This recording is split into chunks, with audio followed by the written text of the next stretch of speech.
Hello everyone, welcome to ambition study centres online class.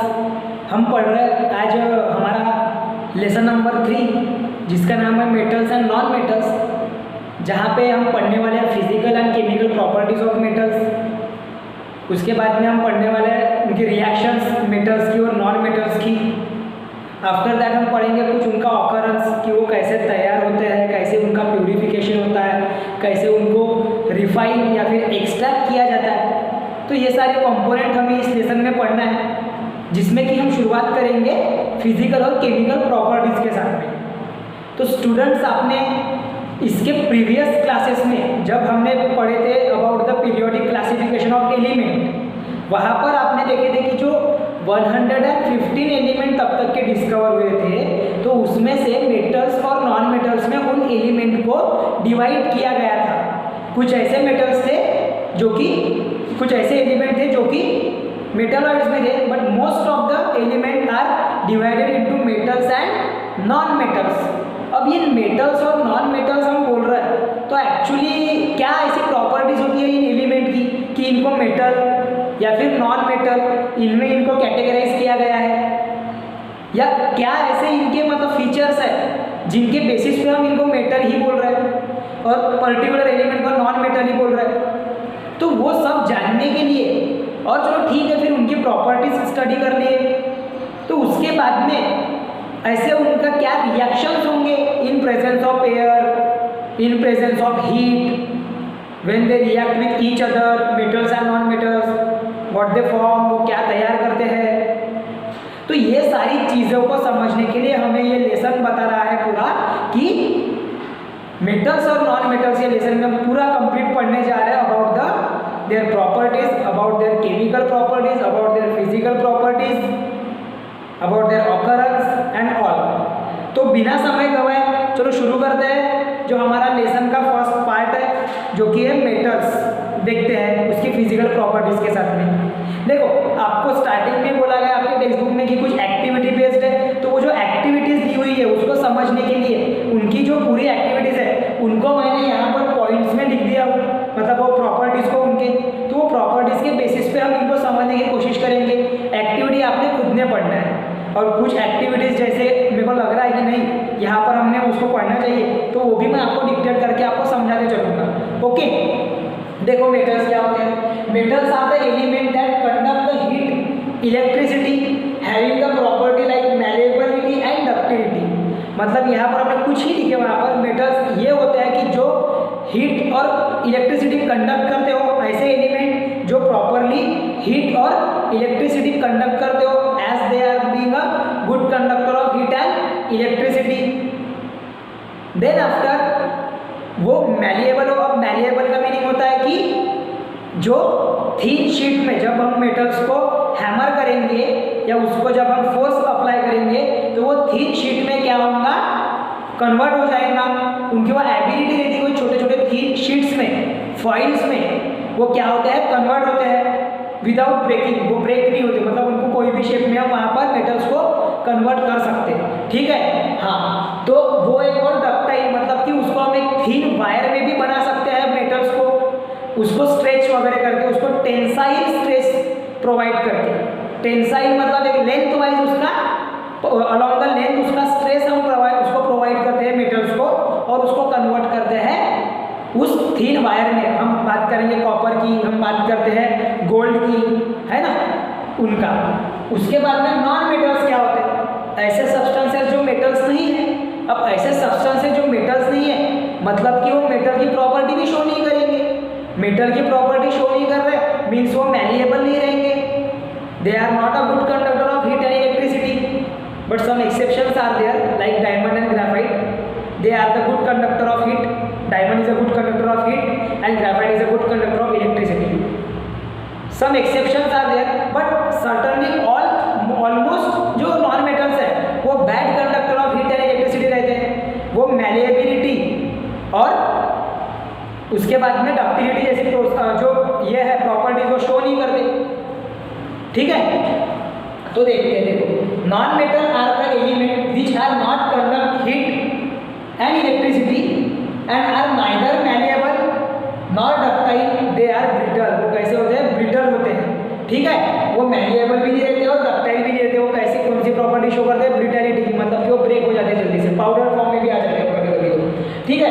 उसके बाद में मेटल्स आर, और चमक वगैरह नहीं रहती, लस्टर वगैरह नहीं रहता किसमें, नॉन मेटल में। मेटल्स में लस्टर हमें देखने मिलता है, मतलब शाइनी सरफेस हमें देखने मिलते हैं, ठीक है। Metals are electropositive element. अब इलेक्ट्रोपॉजिटिव ये वर्ड आया आपने प्रीवियस लेसन में, in the lesson of periodic classification of element, electropositive और इलेक्ट्रोनेगेटिव के बारे में अच्छे से सुने हैं। Electropositive elements are those element which have the tendency to lose the electron, and the electronegative element are those element which have the tendency to gain electron। मतलब electropositive element वैसे होते हैं जो अपने इलेक्ट्रॉन को, अपने आउटर मोस्ट शेल में से इलेक्ट्रॉन को लूज करते हैं। they have the tendency to lose electron and become electropositive, and some element having tendency to accept electron to complete their inner gas electronic configuration, and they become electronegative as they are gaining the electrons in their shell। okay, so metals जो है generally वो electropositive होते हैं, मतलब कि उनकी tendency होगी to donate the electron और टू लॉस्ट द इलेक्ट्रॉन। हम बात करेंगे पोटेशियम की, हम बात करेंगे सोडियम की, बात करते हैं हम लिथियम की, और हम आते हैं फिर उसके बाद में मैग्नीशियम जैसे एलिमेंट, उसके बाद में कैल्शियम, कॉपर। ये जो है ये अपने इलेक्ट्रॉन्स लूज करते हैं, एंड उनके ऊपर में आता है पॉजिटिव चार्ज। कौन सा चार्ज आ जाता है उनके ऊपर में, पॉजिटिव चार्ज आ जाता है उसके ऊपर में। Okay, then after non metals are electronegative element. अब नॉन मेटल्स की बात करेंगे तो इलेक्ट्रोनेगेटिव है। So we take some examples like carbon, oxygen, sulphur, chlorine, fluorine, जो कि हैलोजेंस में भी डिवाइड किए गए हैं। फिर तो ये जो है इनकी टेंडेंसी क्या होती है कि वो एक्सेप्ट करते हैं इलेक्ट्रॉन्स को to fill their outer most electronic configuration. अपनी ऑक्टेट कंप्लीट करने के लिए वो इलेक्ट्रॉन्स को एक्सेप्ट करते हैं, और जनरली वो हम किस में देखते हैं, नॉन मेटल्स में वैसी प्रॉपर्टी देखते हैं। किस में देखते हैं वैसी प्रॉपर्टी, नॉन मेटल्स में। ओके, सो इसीलिए हमने नॉन मेटल्स को बोला गया है वो इलेक्ट्रोनेगेटिव एलिमेंट। इसीलिए नॉन मेटल्स को क्या बोला गया है, इलेक्ट्रोनेगेटिव एलिमेंट। अब मुझे लगता है कि आपको क्लियर हो गया है इलेक्ट्रोपॉजिटिव और इलेक्ट्रोनेगेटिव एलिमेंट्स क्या, मेटल्स और नॉन मेटल्स क्या होते हैं, क्यों बोला जाता है उनको। और उसके बाद में और ये भी क्लियर हो गया कि मेटल्स और नॉन मेटल्स क्या होते हैं। अब हमारे टेक्स्ट बुक में बोला गया है कि physical properties about the metals. पहला तो हम एक एक करके पूरी फिजिकल प्रॉपर्टीज पढ़ते हैं। जैसे कि आपके एक्टिविटी 3.1 में दिया हुआ है कि हमें लेना है कुछ sample of iron, copper, aluminium, magnesium, और उनका अपीयरेंस हमें चेक करना है। अपीयरेंस मतलब कि वो कैसे दिख रहे हैं, ठीक है। Clean the surface of each sample bye rubbing them with sand paper. हमें सैंड पेपर का यूज करके उनके पूरे, मतलब कॉपर, एल्यूमिनियम, उसके बाद में मैग्नीशियम एंड आयरन, इनके सरफेस को साफ कर देना है with the help of sand paper, और नोट देयर अपीयरेंस अगेन। उनके अपीयरेंस को हमें और नोट करना है। तो उसमें क्या चेंजेस आएंगे, तो उसमें चेंजेस ऐसे होंगे कि वो शाइन करने लगेंगे, मतलब कि उनके जो सरफेस है उस पर शाइन, एक चमक आने लगेगी। तो ये पहली प्रॉपर्टी है, ये पहली फिजिकल प्रॉपर्टी है मेटल की कि metal are lustrous in nature. वो कैसे होते हैं, लस्टरस रहते हैं नेचर में। Metal in their pure state having a shiny surface, that's why the metals are called as a lustre. Metals को हम क्या कह सकते हैं, लस्टरस सब्सटेंस। सो वही है पहली property, having a shining on the surface is are called as a metallic lustre. उसे क्या कहा जाता है, मेटेलिक लस्टर। उसके बाद में second, metals are generally hard except sodium and potassium. Second physical property क्या है मेटल की, कि मेटल्स जनरली होते हैं hard except sodium and potassium. क्यों, क्योंकि सोडियम और पोटेशियम हार्ड नहीं होते, वो सॉफ्ट मेटल्स होते हैं, मतलब उनको हम easily with the help of knife cut कर सकते हैं उसको। ओके, जैसे कि आपको वो जो है हार्ड क्यों होते हैं और सॉफ्ट क्यों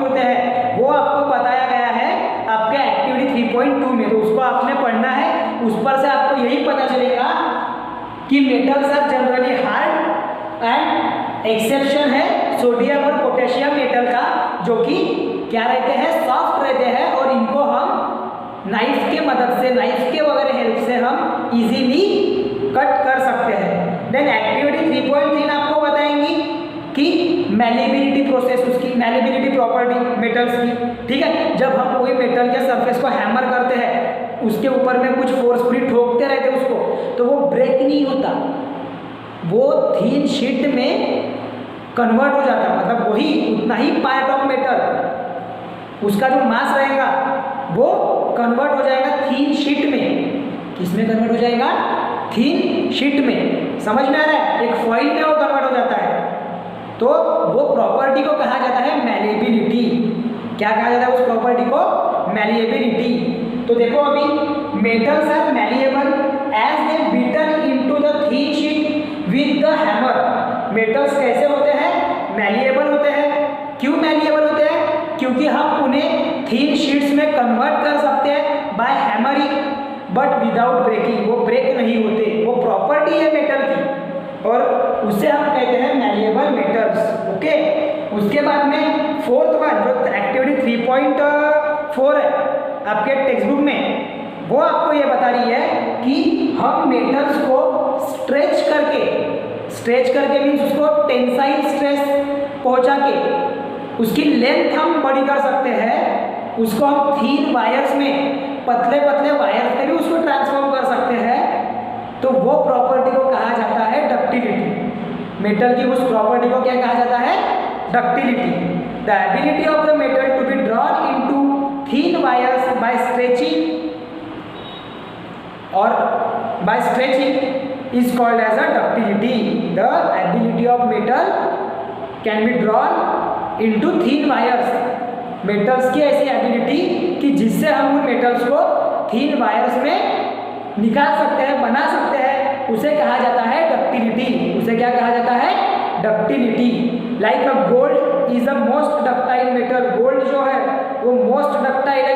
देन अगर हम बात करते हैं कॉपर की भी, तो कॉपर भी एक अच्छा डक्टाइल मेटल है, क्योंकि आप जब कुछ अपने इलेक्ट्रिकल अप्लायंसेस देखते हो तो उस पर देखना तुमने मेटल के रूप में कॉपर का ही यूज होता है, जो कि उसका जो वायर्स है वो वहाँ पर वुंड किया जाता है अक्रॉस द मशीन, जो रोटेटिंग मशीन वगैरह उसके अक्रॉस में, ठीक है। उसके बाद में metals are ductile as they can be drawn into the thin wire without breaking. वही मैंने आपको बताया, ठीक है। देन आफ्टर और ये मैलिएबिलिटी और डक्टिलिटी प्रोसेस के वजह से, प्रॉपर्टी के वजह से ही मेटल को हम कोई भी शेप में और कोई भी साइज में हम उसको बना सकते हैं, उसका हम ट्रांसफॉर्मेशन कर सकते हैं। उसके बाद में नेक्स्ट प्रॉपर्टी है मेटल्स की, they are a good conductor of heat and electricity. Metals are good conductor of heat and electricity. It means कि वहाँ से मेटल्स को अगर हम कोई इलेक्ट्रिक सप्लाई पावर, मतलब इलेक्ट्रिक सप्लाई बोलो या फिर कोई हीट अगर प्रोवाइड करते हैं तो वो जल्दी से हीट ट्रांसफर हो जाती है उनमें, मतलब कि वो कंडक्ट करते हैं हीट को और इलेक्ट्रिसिटी को भी कंडक्ट करते हैं, मतलब फ्लो ऑफ चार्जेस मेटल्स में अच्छा होगा। यही हमको समझना है by the activity 3.5 and by the activity 3.6। मैं पढ़ के सुना देता हूँ एक्टिविटी 3.5। देखो, टेक एन एल्यूमिनियम और copper wire, clean the wire on a stand, clamp the wire, sorry clamp मतलब लटकाना है हमें उस वायर को, clamp the wire on a stand as shown in the figure 3.1। आपके टेक्स्ट बुक का अगर आप रेफर करते हो तो वहाँ पर हमने क्या करा कि एक स्टैंड को, किसका वायर, एल्यूमिनियम या फिर कॉपर, दोनों में से एक वायर उसको लिए और उसको हमने ऐसा क्लैंप मतलब दोनों एंड के बीच में ऐसा फंसा के रख दिए। उसके बाद में fix a pin to the free end of the wire using wax. हमें पिन क्या करना है? फिक्स करना है कहाँ पर? दूसरे एंड पे, उस वायर के, कॉपर वायर के दूसरे एंड पे हमें क्या लेना है? एक पिन यूज करना है यूजिंग द वैक्स। उसके बाद में hit the wire at the spirit lamp, मतलब कि with the help of spirit lamp हमको हिट करते चलना है उस वायर को। तो जैसे जैसे हिट करेंगे वायर में हीट प्रोड्यूस होगी और वही हीट ट्रांसफर होगी फिर किस पे? उस पिन पे।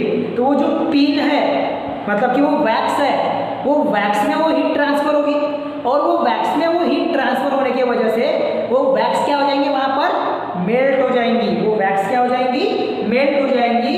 इसका मतलब यही है कि हीट वहाँ पर कंडक्ट हुई है उस मेटल में, उस वायर में हीट कंडक्ट होने की वजह से, उस वायर में हीट कंडक्ट होने की वजह से ही वो वैक्स क्या हो गई, मेल्ट हो गई, है ना। तो इसके ऊपर से हम ये बोल सकते हैं कि metals are the good conductor of heat. Then after वहां पर अगर मेटल में बात करेंगे तो सिल्वर और copper best conductor of heat रहता है बोले, लेकिन मर्क्यूरी और लीड ऐसे दो एक्सेप्शन है उस मेटल में जो कि बैड कंडक्टर ऑफ हीट रहते हैं, मतलब कि पुअर कंडक्टर ऑफ हीट रहेंगे, ठीक है। उसके बाद में इलेक्ट्रिसिटी की बात करते हैं। अब इलेक्ट्रिसिटी कंडक्ट करने के लिए क्या होना जरूरी है, आपने इलेक्ट्रिसिटी लेसन में पढ़े हो, क्या होना जरूरी है, हमें ज़रूरी होता है फ्लो ऑफ चार्जेस, उन मेटल्स के अंदर में फ्लो ऑफ चार्जेस हो रहे कि नहीं। तो क्या होता है कि मेटल्स की प्रॉपर्टी ये होती है कि उनमें फ्लो ऑफ चार्जेस प्रॉपरली होते हैं, इसीलिए वहाँ पर इलेक्ट्रिसिटी भी कंडक्ट होती है। So we can say that metal is a good conductor of electricity also. Metal क्या है, एक अच्छा कंडक्टर है इलेक्ट्रिसिटी का। उसके बाद में आपको इलेक्ट्रिसिटी के बाद में वहाँ पर बोला गया है एक पॉलीविनिल क्लोराइड, मतलब पीवीसी वायर का एग्जांपल दिया हुआ है कि अगर सपोज आपका कंडक्टिंग मटेरियल है, वायर है कॉपर से बना हुआ, तो हमको अगर इलेक्ट्रिसिटी अगर प्रोवाइड करना है हमारे होम में, तो होम अप्लायंस में जो वायर यूज होता है, अब आपने वायर तो देखी हो सभी बच्चों ने, तो जो वायर यूज होता है उसके ऊपर में पीवीसी की क्या होती है, कोटिंग होती है पॉलीविनिल क्लोराइड की। तो वो जो पॉलीविनिल क्लोराइड है उसकी कोटिंग इसलिए लगाई जाती है क्योंकि वहाँ से इलेक्ट्रिसिटी कंडक्ट नहीं होती, उस पॉलीविनिल क्लोराइड जो पीवीसी है, पीवीसी का जो लेयर है उस लेयर में इलेक्ट्रिसिटी कंडक्ट नहीं होती है। वो जो इलेक्ट्रिसिटी है वो सिर्फ कॉपर वायर में से कंडक्ट होगी जो कि उसके अंदर में प्रेजेंट है। तो इससे फायदा ये होता है कि हमें ना तो शॉक लगेगा, इलेक्ट्रिक शॉक, और हम इजीली उस वायर को टच कर सकते हैं। इसीलिए तो आपने क्या ऊपर में अपने वायर को कभी भी हाथ में ले लेते हो अगर वो कटा हुआ नहीं है तो। अगर उसकी लेयर कटी हुई है तो फिर वहाँ से थोड़ा सा आपको प्रॉब्लम होने के चांसेस है। प्रॉब्लम इतना बड़ा हो सकता है कि बहुत बड़ा शॉक लग के डेड भी हो सकती है, ठीक है। हाँ, तो ये जो आपको अगर ऐसा है कि विच सब्सटेंस और which coating is apply on the electric wire, वो आपको बता दे जमने होगा कि पीवीसी कोटिंग रहती है, पॉलीविनिल क्लोराइड की कोटिंग रहती है टू अवॉइड द शॉक और to avoid the electric shock, okay. उसके बाद में metals are solid at room temperature. Metals कैसे होते हैं, सॉलिड होते हैं रूम टेम्परेचर पे, मतलब कि वो सॉलिड रहने के कारण वो हार्ड भी रहते हैं थोड़े से, and except mercury which is a liquid metal, मतलब कि मर्क्यूरी थोड़ा सा वहाँ पे क्या है, एक्सेप्शन है, वो लिक्विड मेटल रहता है मर्क्यूरी। उसके बाद में metal have the high melting point and boiling point. Metals को ब्रेक करने के लिए, मेटल्स को बॉइल करने के लिए या फिर हीट करने के लिए, मेल्ट करने के लिए high melting and boiling point रहता है। उसमें भी कुछ एक्सेप्शन है, उसमें भी कुछ एक्सेप्शंस हैं। लाइक अगर हम बात करेंगे वहाँ पर पोटेशियम और सोडियम की, तो इनका मेल्टिंग पॉइंट थोड़ा कम रहता है, बिलो 100 डिग्री सेल्सियस। लेकिन अगर हम बात करते हैं आयरन की, तो आयरन मेटल का जो है या फिर टंगस्टन जो मेटल है उनका जो ये रहता मेल्टिंग पॉइंट वो काफ़ी ज़्यादा रहता है। दैट मीन्स आयरन का हमें यहाँ पर ये है 1535 डिग्री सेल्सियस, इतना उसका बॉइलिंग मेल्टिंग पॉइंट रहता। अगर आयरन को हमें अगर मेल्ट करना है तो इतना ही हमको प्रोवाइड करना पड़ेगा, इतने टेम्परेचर का, ऐसा उसका मीनिंग है, ठीक है। तो ये आपने ध्यान में रखना है कि metals have the high melting and boiling point, ठीक है। Then the last physical properties of metal is, they are the sonorous. मतलब कि क्या होता है, वो अगर कोई दूसरे ऑब्जेक्ट पे अगर हम मेटल को हिट करते हैं, अगर हम मेटल को किसी दूसरे ऑब्जेक्ट पे हिट करते हैं तो वो वहाँ पे साउंड प्रोड्यूस करेंगे। जैसे कि आपने मंदिरों में वगैरह बेल वगैरह देखे हैं, आपके स्कूल्स की जो बेल होती है जनरल जो साउंड प्रोड्यूस करती है, तो वो क्या है, सोनोरस प्रॉपर्टी शो करते हैं। किसकी, वो प्रॉपर्टी शो करते हैं सोनरस मेटल्स की। ओके, मतलब उनको अगर कोई दूसरा सरफेस पे अगर कोई ऑब्जेक्ट पे अगर हिट करते हैं तो वो वहाँ पर मेटल्स क्या करेंगे, साउंड प्रोड्यूस करेंगे, जो कि उसकी सोनैरिटी की जो प्रॉपर्टी है वो बताता है, सोनोरिटी की प्रॉपर्टी वो शो करते हैं। तो ये हो गई आपकी फिजिकल प्रॉपर्टीज ऑफ मेटल्स। अभी हम बात करेंगे केमिकल प्रॉपर्टीज ऑफ मेटल्स। उसके पहले आप इसका स्क्रीनशॉट ले लीजिए, हम फिर आते हैं physical properties of non metals के बारे में। मैंने केमिकल बोल दिया, physical properties of non metal के बारे में, जो कि टोटली अपोजिट रहेंगे इसके।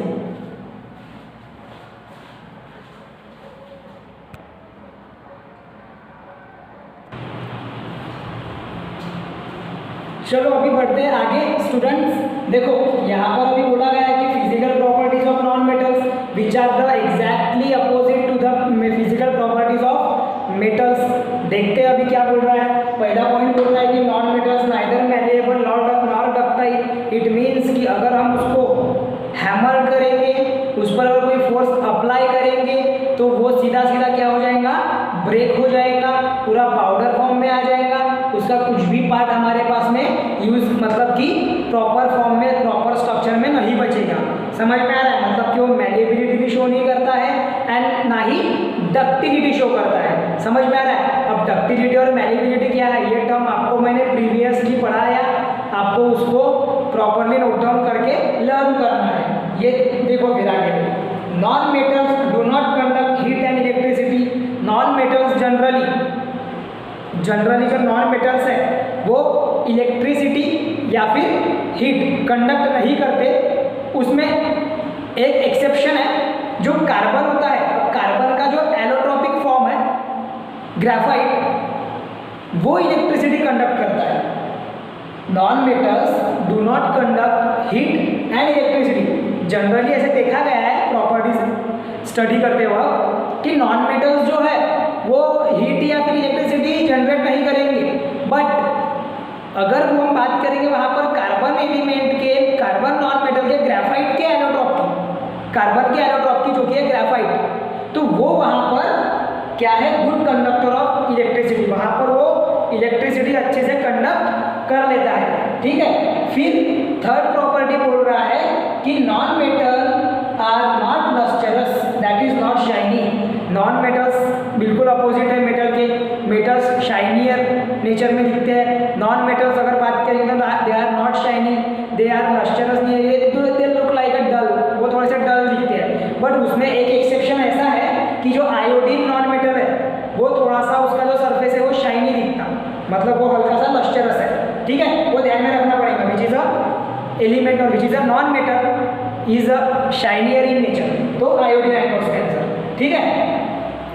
After that we are coming toward the fourth point, that is non-metals are generally soft except diamond। ये हमने एक्सेप्शन देखा था मेटल में कि सोडियम पोटेशियम सॉफ्ट मेटल्स कहलाते हैं क्योंकि वो इजीली कट कर पाते हैं, बिकॉज कि वो सॉफ्ट रहते हैं, है ना। तो यहाँ पर नॉन मेटल्स जनरली पूरे ही सॉफ्ट रहते हैं, मतलब वो इजीली वो कट कर सकते, ब्रेक कर सकते। लेकिन डायमंड एक ऐसा एलोट्रॉप है कार्बन का ही, जो कि क्या है, कंप्लीटली हार्ड, बहुत हार्ड, जिसका मेल्टिंग पॉइंट भी ज़्यादा है और बॉइलिंग पॉइंट भी ज़्यादा है।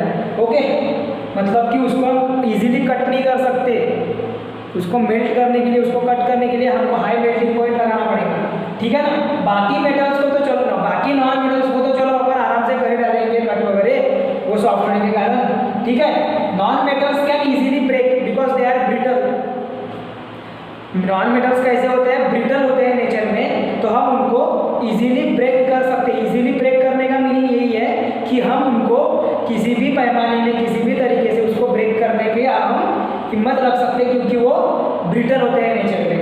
Non metal have the low melting and boiling point except diamond. वही मैंने बताया कि नॉन मेटल्स में क्या है, generally low melting and boiling point रहता है as compare to metal. Metal के कंपेरिजन में तो कम रहता है एक्सेप्ट डायमंड। डायमंड जो है वो थोड़ा सा वहाँ पर ज़्यादा मेल्टिंग पॉइंट और बॉइलिंग पॉइंट वाला एलिमेंट है, जो कि है बहुत ज़्यादा। उसको तकरीबन अगर हम बात करेंगे तो उसको हमको ब्रेक करने के लिए, डायमंड को ब्रेक करने के लिए हमें 3500 डिग्री सेल्सियस उसका मेल्टिंग पॉइंट रहता है। 3500 डिग्री सेल्सियस उसका मेल्टिंग पॉइंट रहता है डायमंड का। Non metals are non sonorous. अब ये सोनरस की जो प्रॉपर्टी है वो ऐसी थी कि अगर हम कोई मेटल को किसी दूसरे ऑब्जेक्ट से हिट करते हैं तो वो साउंड प्रोड्यूस करता है, लाइक योर रिंगिंग बेल। तो जो नॉन मेटल्स है वो सोनरस रहते ही नहीं, मतलब कि अगर हम कोई ऑब्जेक्ट से हिट करेंगे एक तो ब्रेक हो जाएंगे और आवाज़ करने का चांस ही नहीं है ना, वो वैसे कोई प्रॉपर्टी शो करते ही नहीं। मतलब कि ये जो हमने अभी प्रॉपर्टीज पढ़े नॉन मेटल्स की फिजिकल प्रॉपर्टीज, इस पर से हमें ये पता चल रहा है कि physical properties of metals are totally different with physical properties of non metals, exactly opposite है। तो आपका क्वेश्चन बन सकता है state the difference between the physical properties of metal and physical properties of non metals. Prepare करके रखो, easily हो जाता है। ठीक है, चलो मैं समझता हूँ आपको ये पूरे पॉइंट एक एक करके पूरे क्लियर भी हो गए सभी बच्चों को। अभी आपने इसका स्क्रीनशॉट ले लेना है। अभी हम पढ़ेंगे रिएक्शंस की ओर, मतलब कि जो केमिकल प्रॉपर्टीज है। अभी तो हमने फिजिकल अपीयरेंस देखे ना मेटल नॉन मेटल का, अभी हम पढ़ने जा रहे हैं chemical properties of metals and non metals. दरअसल क्या होते हैं, कैसे रिएक्ट होते हैं। अब रिएक्शंस कैरिड आउट होती है तो जनरली आपने देखा होगा कि इन presence of air, because of the atmospheric pressure, because of temperature, in presence of catalyst, ये सारी चीज़ें उसमें आ जाती है। तो सबको रिवीजन करके रखना पड़ेगा, सबको आपको दिमाग में लाना पड़ेगा कि क्या क्या हो रहा है इसमें। इसके पहले हमने केमिकल रिएक्शंस पढ़े, तो मैं समझता हूँ आप सभी बच्चों को समझ में भी आ गया होगा कि किस प्रकार से होता है करके। ओके, चलो इसका स्क्रीनशॉट लो और अटेंडेंस लगा दे रहा हो सभी बच्चे, क्योंकि आपको देखो स्टार्टिंग में, एट द मिडल और फिर एट द एंड ऐसे आपको अटेंडेंस लगा दे रहना है। ओके, निकाल लो इसका स्क्रीनशॉट।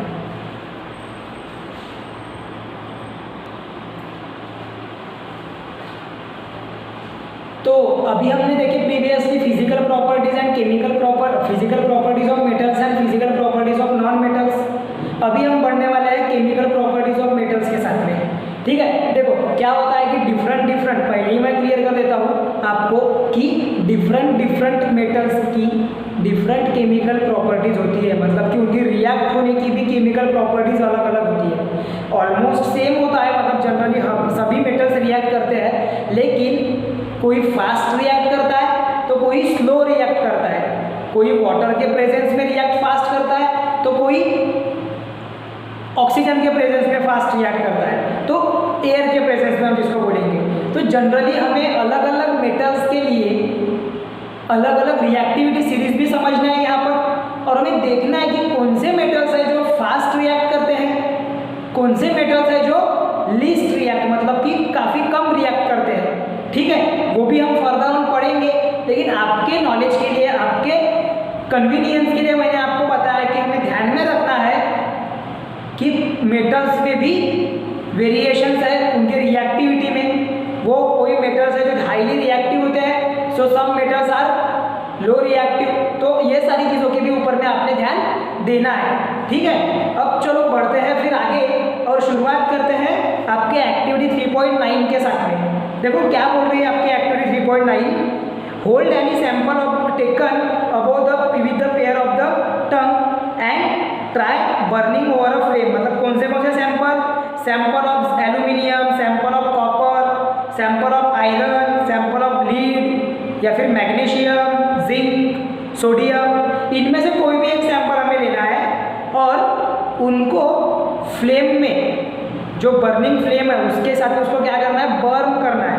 ओके, जलाना है उसको। Repeat with the other metal sample, और यही प्रोसेस हमें दूसरे मेटल सैंपल्स के साथ में भी करना है। Then collect the product it form, अगर प्रोडक्ट फॉर्म होता है तो कलेक्ट करना है, चलो ठीक है देखेंगे बाद में क्या प्रोडक्ट फॉर्म होते हैं। Let the product and the metal surface cool down which metal burn easily. अब यहाँ पर हमें वो एक्टिविटी कर देखनी पड़ेगी, तो हमें वहाँ पर पूछा है कि कौन से मेटल्स है जो कि जल्दी से रिएक्ट हो गए, मतलब जल्दी से बर्न हो गए। तो जनरली मैं आपके अंडरस्टैंडिंग के लिए बताता हूँ कि सोडियम जो मेटल है वो थोड़ा सा फास्ट बर्न होता है जनरली, अगर हम बर्निंग करते हैं तो, ठीक है ना, वो जल्दी बर्न होता है। ठीक है, और उसके बाद में वही बोला कि वो ठंडा वगैरह होने के बाद में कलर चेंज क्या होते हैं, उसके बाद में सरफेस कैसा दिखाई पड़ता है हमें, एंड देन आफ्टर ऑक्सीजन के टूवर्ड क्या रिएक्टिविटी रहती है, वाटर सोल्यूबल है क्या वो प्रोडक्ट, ये सारी चीज़ें आपने को पूछा है। तो एक एक करके हम पूरा जो उस एक्टिविटी का कॉन्सेप्ट है वो थ्रू द रिएक्शन हम कवर करते चलेंगे। तो डोंट वरी, हम अभी एक एक करके रिएक्शन देखते हैं। तो पहले देखेंगे कि reaction of metals with oxygen, metals की ऑक्सीजन के साथ में क्या रिएक्शन होती है। देखो, when the metals are react with oxygen in presence of air, जो ऑक्सीजन प्रेजेंस होता है एयर में, इट गिव्स मेटल ऑक्साइड, वो क्या देते हैं, मेटल ऑक्साइड। फिर हम एक एग्जांपल लेकर देखते हैं, like sodium react with oxygen at room temperature to form sodium oxide. जब सोडियम रिएक्ट होता है ऑक्सीजन के साथ में एट रूम टेम्परेचर, सो वो क्या फॉर्म करेगा, sodium oxide, sodium oxide form करेगा Na2O। So reaction should be like that, Na plus O2, Na जो रहेगा वो सॉलिड स्टेट में रहेगा, ऑक्सीजन गैसियस स्टेट में हमें मिलेगा Na2O जो कि रहेगा फिर से सॉलिड फॉर्म में, जो कि रहेगा फिर से सॉलिड फॉर्म में। अब यहाँ पर हमने ये रिएक्शन बोल लिए, but we have to check, हमें चेक करना पड़ेगा कि वो बैलेंस है या नहीं। मतलब रिएक्टेंट साइड में और प्रोडक्ट साइड में जो नंबर ऑफ एटम्स है, नंबर ऑफ मॉलिक्यूल्स है, वो सही है या नहीं। तो Na के लेफ्ट हैंड साइड में एक मॉलिक्यूल, इधर में 2 है, तो ये तो करेक्ट है नहीं। तो हमें पहले Na को क्या करना पड़ेगा, Na को क्या करना पड़ेगा, पहले बैलेंस। सो चलो कर देते यहाँ पर Na को बैलेंस। हमें कितने मॉलिक्यूल्स बनाए Na के, 2, तो चलो लिख दिया मैंने 2 Na के सामने। अब देखो फिर से, अब यहाँ पर Na के 2 मॉलिक्यूल्स और इधर में भी Na के सोडियम के 2 मॉलिक्यूल्स, 2 एटम्स, ठीक है, हो गए वो बैलेंस। अब आते हैं ऑक्सीजन के ऊपर में। तो ऑक्सीजन का यहाँ पर ओनली, यहाँ पर है 2 मॉलिक्यूल्स और लेफ्ट हैंड साइड में आपको दिख रहा है ओनली 1 मॉलिक्यूल, मतलब कि एटम यहाँ पर नंबर ऑफ एटम इक्वल नहीं है, मतलब यहाँ पर भी 2 लग रहे हैं। तो हम इसको Na2O2 तो लिख नहीं सकते, जनरल फॉर्मूला बिगड़ जाएगा उसका। तो हम क्या करेंगे, एज अ कोएफिशिएंट हम वो Na2O को ही मल्टीप्लाई कर देंगे 2 से। तो अभी फिर से Na के मॉलिक्यूल्स जो है या फिर Na के एटम्स जो है वो इम्बैलेंस हो गए, मतलब उसमें और हमको चेंजेस करना पड़ेगा। तो अभी देखो, ऑक्सीजन हो गया बैलेंस। अब सोडियम को बैलेंस करने के लिए हमें right hand side, left hand side में 4 मॉलिक्यूल्स चाहिए, 4 एटम्स चाहिए। तो हम क्या कर देंगे, ये 2 के जगह पे लिख देंगे 4। अब हो गया ये बैलेंस। तो जब सोडियम, अभी क्या बोल सकते हैं इसको, sodium react with oxygen in presence of air, it gives sodium oxide. क्या देता है ये हमें, सोडियम ऑक्साइड। और सोडियम ऑक्साइड जो है उनकी प्रॉपर्टी है कि जो मेटल ऑक्साइड रहते हैं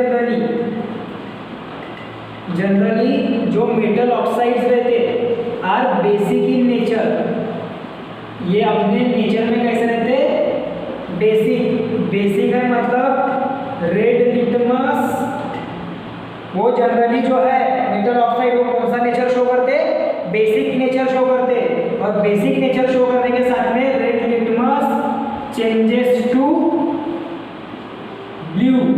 बेसिक कब होता है कोई भी सब्सटेंस, जब रेड लिटमस किसमें चेंज होता है, ब्लू में। तो ये जो ऑक्साइड्स है जो फॉर्म होते हैं वो कैसे रहते हैं, बेसिक नेचर रहते हैं। मतलब कि जब वो ऑक्साइड किसी एसिड के साथ में रिएक्ट करेंगे तो वो सॉल्ट और वाटर प्रोड्यूस करेंगे, ऐसा उसका मीनिंग है, ठीक है। सॉल्ट तो मिनिमम प्रोड्यूस करेंगे ही करेंगे, और सॉल्ट प्रोड्यूस होने के लिए एसिड और बेसिक रिएक्ट होता है, आपको पता है, ठीक है। हमने केमिकल रिएक्शन एंड इक्वेशन में पढ़ी थी, sorry acid basis and salt में हमने पढ़ी थी उसके बारे में, ठीक है ना।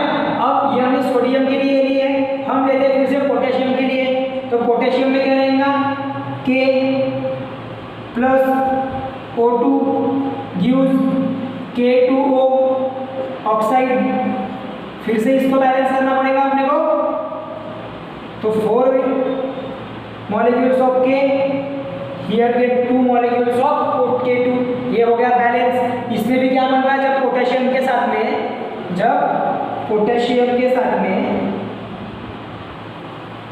ऑक्सीजन रिएक्ट हो रहा है तो हमें मिल रहा है पोटेशियम ऑक्साइड। क्या मिल रहा है हमें, potassium oxide. Okay, is it okay up to this. उसके बाद में और भी हम एग्जांपल्स दे सकते हैं, जैसे कि आपके टेक्स्ट बुक में बताया गया है फॉर, ये बाद में देखते थोड़ा, for copper Cu react with O2 gives CuO, मतलब 2 atoms of Cu, 2 atoms of Cu and 2 atoms of oxygen combine each other or heated in presence of oxygen, so it gives copper oxide. क्या मिलेगा आपको उसमें से, copper oxide. Then similarly aluminium क्या form करेगा, aluminium oxide Al2O3। आपको उसकी reaction दी हुई है आपके टेक्स्ट बुक में, you have to practise that one, आपको उसकी भी प्रैक्टिस करना है। नंबर ऑफ रिएक्शन प्रैक्टिस करो, बार बार प्रैक्टिस करो, 4 से 5 बार लिख के प्रैक्टिस करो एक एक रिएक्शन वर्ड में, और फिर उसका इक्वेशन, तो ही आपको फायदा मिलेगा उसका। अब उसके बाद में ये हो गया आपका ऑक्साइड। अब ऑक्साइड के बाद में हम आते हैं अभी उस ऑक्साइड को जब हम वाटर के साथ में रिएक्ट करते हैं, उन ऑक्साइड में को जब हम वाटर के साथ में रिएक्ट करते हैं तो वो जनरली हमें देता है अल्कलाई। अल्कलाई मतलब कि बेसेस ही होते हैं जो कि वाटर सोल्यूबल होते हैं। जनरली जो मेटल ऑक्साइड है, most of the metal oxide are not water soluble. बहुत से मेटल ऑक्साइड वाटर सोल्यूबल नहीं रहते, लेकिन कुछ ऐसे मेटल ऑक्साइड्स हैं जो कि वाटर सोल्यूबल रहते हैं। For example sodium oxide, we take sodium oxide, get react with water, gives the aqueous solution of sodium hydroxide which is a base or alkali। इसको हम अल्कलाई भी बोलते हैं। अल्कलाई नेचर शो करता है, वो बेसिक नेचर शो करता है। NaOH सोडियम हाइड्रोक्साइड फॉर्म करेगा। कैसे फॉर्म करेगा, ये पूरा का पूरा कंबाइन हो जाएगा by the combination reaction. Single product मिल रहा है यहाँ पर आपको, क्या मिल रहा है, सिंगल प्रोडक्ट मिल रहा है, ठीक है। तो ये बन जाएगा यहाँ पर। साथ ही साथ में आपके टेक्स्ट बुक में आपको एक एग्जांपल दिया हुआ है फॉर द पोटेशियम ऑक्साइड के लिए भी, सो वो भी आप इजीली कर सकते हो। वहाँ पर बनेगा KOH मतलब कि पोटेशियम हाइड्रोक्साइड। वहाँ पर क्या बनेगा, पोटेशियम हाइड्रोक्साइड बनेगा वहाँ पर। Is it clear up to this, किसी को कोई डाउट है, नहीं। फिर बढ़ते हैं, आपको आपके टेक्स्ट बुक में कुछ ऑक्साइड्स बोला गया है एसिड के भी साथ में रिएक्ट होते हैं, और कुछ ऑक्साइड बेस के साथ में रिएक्ट होते हैं, लाइक ये जो हमने बनाया सोडियम हाइड्रोक्साइड। तो वहाँ पर आपको एग्जाम्पल दिया हुआ है एल्यूमिनियम ऑक्साइड का। हम उसका एग्जाम्पल लेते हैं। जब ऑक्साइड अगर एसिड के साथ में रिएक्ट होगा, बात करते हैं यहाँ पर हाइड्रोक्लोरिक एसिड की। जब कोई ऑक्साइड है जो एसिड के साथ में रिएक्ट हो रहा है, तो यहाँ पर क्या होगा, एल्यूमिनियम ऑक्साइड एसिड के साथ में रिएक्ट होने पे बनाएगा साल्ट। क्या बनाएगा, साल्ट, लाइक Al2Cl3। क्या बनेगा, Al2, तो उसको Al2 को ऐसा लिख देंगे हम, 2AlCl3, मतलब यहाँ से 2 मॉलिक्यूल्स ऑफ एयर निकल गए। उसके बाद में यहाँ पर मेरा 6HCl, तो ये Cl3 में से 6 निकल गए, बचा क्या, सिर्फ हाइड्रोजन गैस, जिसको हम लिखेंगे 3H2। कैसे लिखेंगे, 3H2, और ये ऑक्सीजन है तो 3H2O। इसका मतलब ये है कि आपको क्या पढ़ना है यहाँ पर, आपकी मेन रिएक्शन यही है कि मेटल जब ऑक्सीजन के साथ में रिएक्ट होंगे तो वो बनाएंगे मेटल ऑक्साइड, वो आपको ध्यान में रखना है। लेकिन कभी कभी क्या पूछ लेते हैं, इफ, कभी कभी क्या पूछ लेते हैं बोर्ड में, वो कुछ भी पूछ सकते हैं आपको। तो वो क्या पूछ लेंगे, if sodium react with oxygen gives sodium oxide, then what will be the action of hydrochloric acid on sodium oxide. ऐसा अगर क्वेश्चन है कि क्या एक्शन रहेगा हाइड्रोक्लोरिक एसिड का सोडियम के ऊपर में, तब आपको बताते चलने वाला वो रिएक्शन, क्योंकि हमने यहाँ पर बताया, यहाँ पर मैंने एल्यूमिनियम ऑक्साइड के साथ में बताया, आप वहाँ पर सोडियम के भी साथ में ले सकते हो। समझ में आ रहा है क्या? आप वहाँ पे ऐसा भी ले सकते हो, Na2O plus HCl gives, यहाँ पर ले लो 2, तो 2NaCl plus H2O क्या बनेगा ये? तो ये बन जाएगा Na2O, हाँ सिंगल H2O। समझ में आ रहा है? 2NaCl plus H2O, ऐसा इसके भी साथ में, मतलब ऑक्साइड्स जब एसिड के साथ में रिएक्ट होते हैं, when the metal oxide react with acid it gives salt and water, जो कि आपने एसिड्स, बेसेस एंड साल्ट में पढ़े हैं। when acids react with metal oxide then it gives salt and water, वही तो मैंने बताया। समझ में आ रहा है?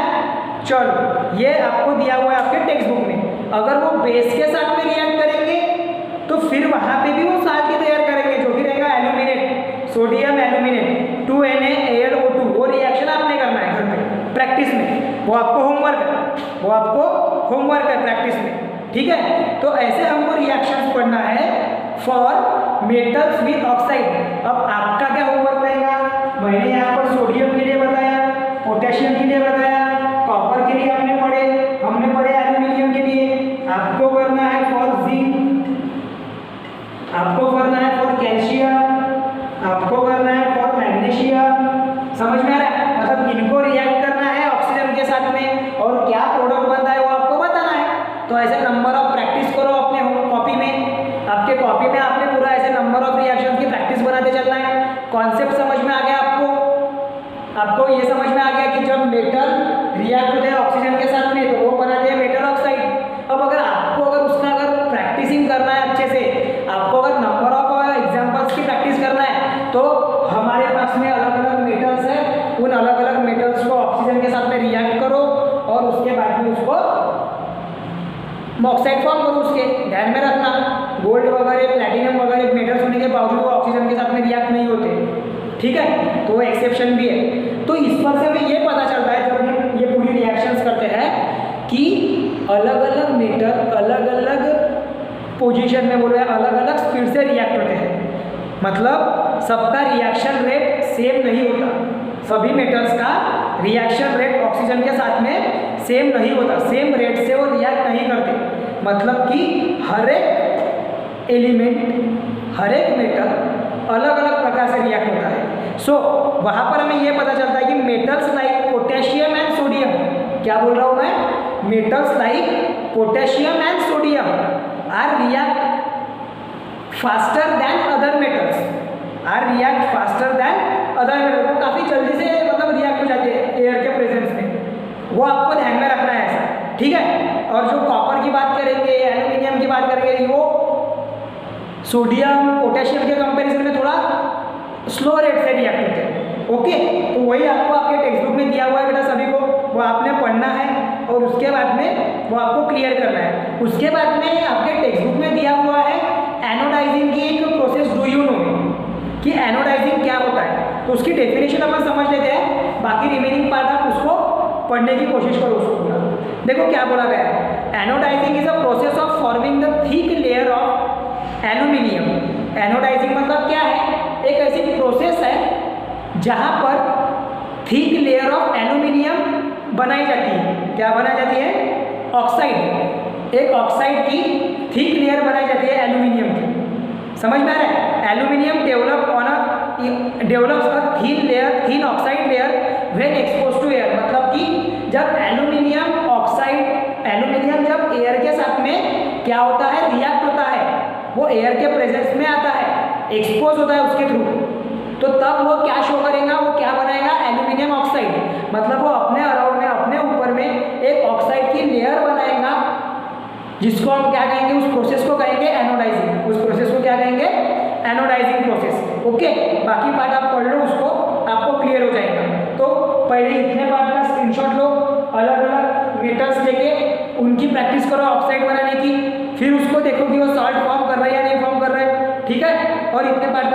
स्क्रीनशॉट लो, ये तुम्हारा होमवर्क भी रहेगा।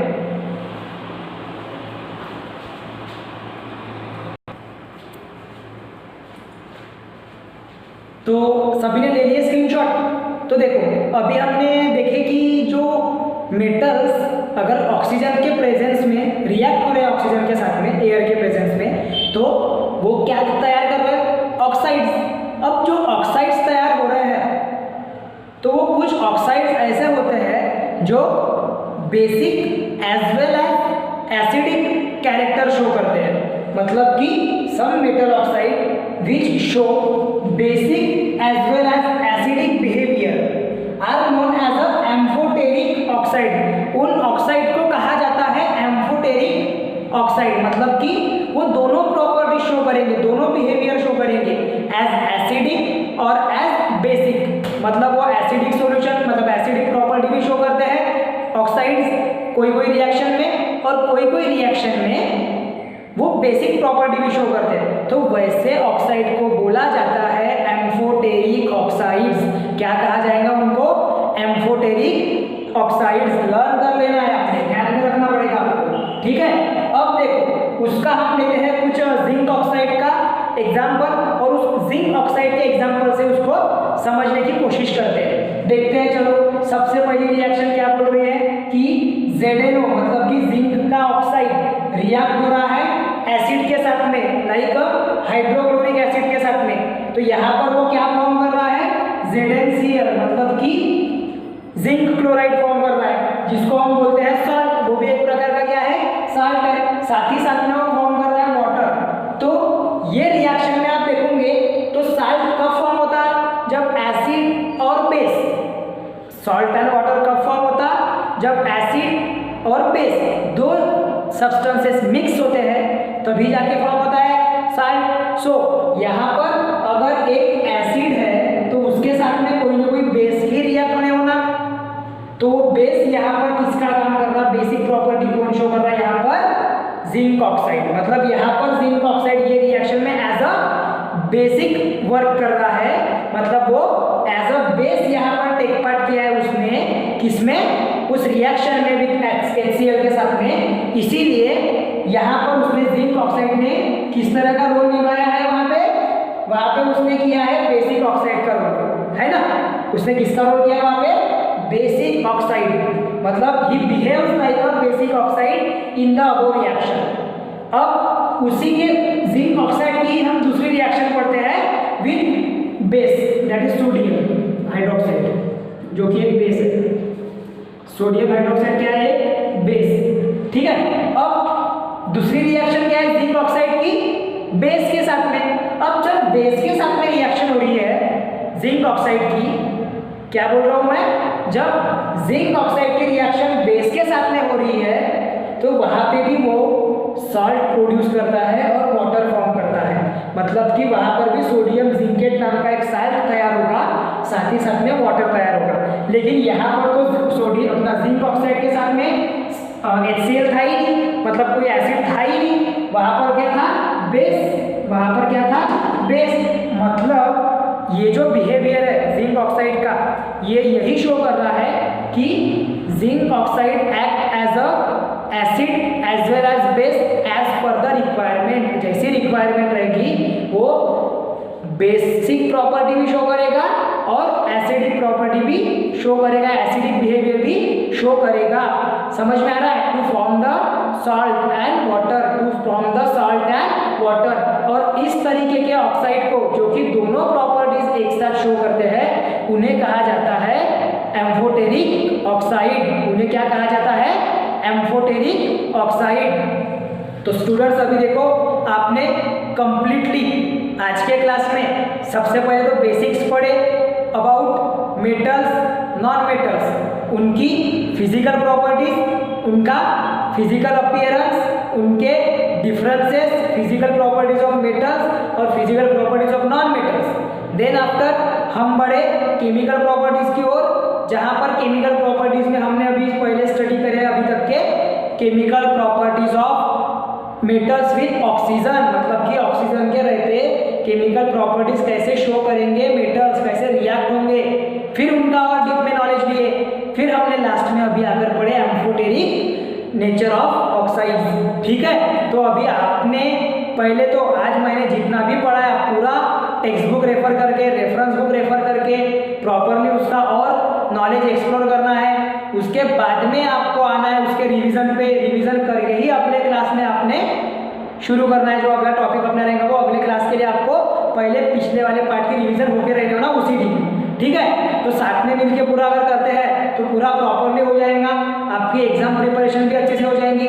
ये भूल में मत रहना कि हमारे पेपर्स हो सकता है कि बाद में होंगे या लेट होंगे बिकॉज ऑफ कोरोना, ऐसी कोई सिचुएशन नहीं है। आपने पूरा मन लगा के घर पे जिस दिन का उसी दिन पढ़ना है, भरपूर समय है तुम्हारे पास में, घर पे ही बैठना है, कहीं पे जाना नहीं है। सो करते रहो कंटिन्यू उसको। चलो आज के लिए इतना, मिलेंगे अगले क्लास में।